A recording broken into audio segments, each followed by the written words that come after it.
Wrong route లోకి వచ్చినావు. ఏ కాదు నువ్వు వచ్చినావు రాంగ్ రూట్ లో. నాకు నిన్ను దాకా ఇంకెవరు వచ్చినావు రాంగ్ రూట్ లోకి వెళ్ళి. నువ్వు రాంగ్ రూట్ నుండి వచ్చింది. ఇందాకే అనుకున్నా కాలనీ ఇంత ప్రశాంతంగా ఉందా అని. ఇట్లా కనిపించేసినావు. కళ్ళు దొబ్బినాయి నీకేమైనా? ఎట్లా రావాలో తెలియదా? చూడండి సార్ బండి ఎట్లా డ్యామేజ్ చేసిందో. అరే నేను కరెక్ట్ గానే వచ్చినా, మీరే సడన్ గా వచ్చి నాకు బ్యాలెన్స్ ఆగలే. నువ్వు మాత్రం మంచిగా వచ్చినావు, నేను రాంగ్ రూట్ లో చిక్కుతున్నా కదా. చూడండి సార్ ఎట్లా మాట్లాడుతుంది ఈ పిల్ల. కరెక్ట్ సార్, మీ తప్పేం లేదు, తప్పంతా దీందే. నిన్ను ఇట్లా కాదు, ముందు బండి డ్యామేజ్ పైసలు కట్టి అప్పుడు బండి కీస్ తీసుకో. అన్నా అస్సలకే బండి నాది కాదన్నా, జరా కీస్ ఇచ్చేయండి అన్న.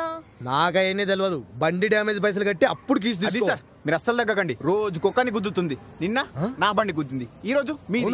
ప్లీజ్ అన్న, నీ చెల్లి లాంటి దాన్ని అనుకుని కొంచెం నాకు కీస్ ఇచ్చేయండి. ఇగో ఈ ముచ్చట్లను నడవాయి. నువ్వు మర్యాదగా పైసలు కట్టినవా కట్టినట్టు, లేదా పోలీస్ స్టేషన్ పోదాం. సూపర్ సార్ మీరు. దీన్ని జైలు వేస్తేనే పీడ అవుతుంది. అసలు మా ఇద్దరు గొడవ మధ్యలో నువ్వు ఎందుకు వస్తున్నావు? నువ్వు పోయిడికెళ్ళి.